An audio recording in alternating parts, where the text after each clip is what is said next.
Hello, my name is Ethan Knick, Albert J. Bowley Scholar at the James Monroe Museum. Thank you for joining us for this week's Monroe Minute. As you may know, James Monroe made a name for himself as a soldier, a statesman, and even as a diplomat. But he also had an extensive career as a farmer. In fact, James Monroe's agricultural pursuits predated most of his other career endeavors. When Elizabeth Jones and Spence Monroe welcomed their son James into the world in 1758, they, like many of their upper-middle-class contemporaries, owned a large tobacco plantation, run by enslaved laborers. Growing up in rural Westmoreland County, Virginia, James Monroe would have been thoroughly immersed in the agricultural society that dominated Virginia's northern neck at the time. Plantation owners like the Monroes exported their crops to England or occasionally ports in Scotland, but were not allowed to trade outside of the British Empire. Accordingly, they used the revenue from this industry to import various mass-produced manufactured goods, such as textiles and ceramics, from the already heavily industrialized British Isles. Prior to the American Revolution, most factory manufacturing was illegal within the colonies in order to support British industry. Thus, the mother country expected her colonies to provide certain produce, while mass manufactures came from England. This created a sort of closed, independent, cyclical economy within the British Empire.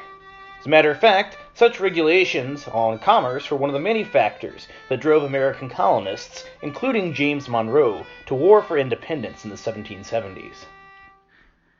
In the decades that followed the Revolution, James Monroe and his wife Elizabeth owned several plantations in the foothills of Virginia's Piedmont, including Highland, where they lived from 1799 till the end of Monroe's presidency in 1825, and Oak Hill Plantation, where Monroe retired at the end of his second term. The couple also owned, sadly, over 200 enslaved laborers over the course of their lives. Many of these forced workers possessed great horticultural skill, while others planted and harvested under the watchful eyes of Monroe's overseers. They grew numerous different products, especially wheat, and cultivated several gardens and orchards. James Monroe, he brought his farming lifestyle, though, when he left home and went into political service in various places, including the presidency.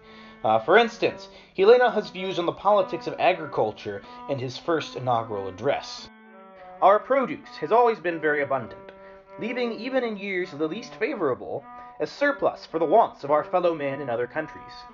Such is our particular felicity, that there is not a part of our Union that is not particularly interested in preserving it. The great agricultural interest of the nation prospers under its protection. Local interests are not less fostered by it.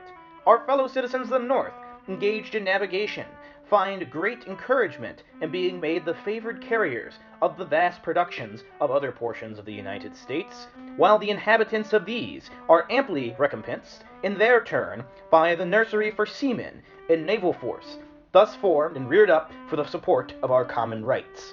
Our manufacturers find a generous encouragement by the policy which patronizes domestic industry, and the surplus of our produce a steady and profitable market by local wants in less favored parts at home.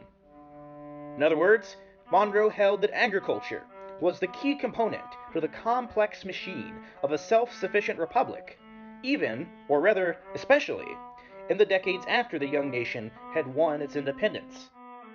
Alright, thank you for watching this week's Monroe Minute. Make sure you check back to our page next week for more videos. In the meantime, we encourage you to go onto our website and our social media pages for more online content. Thank you.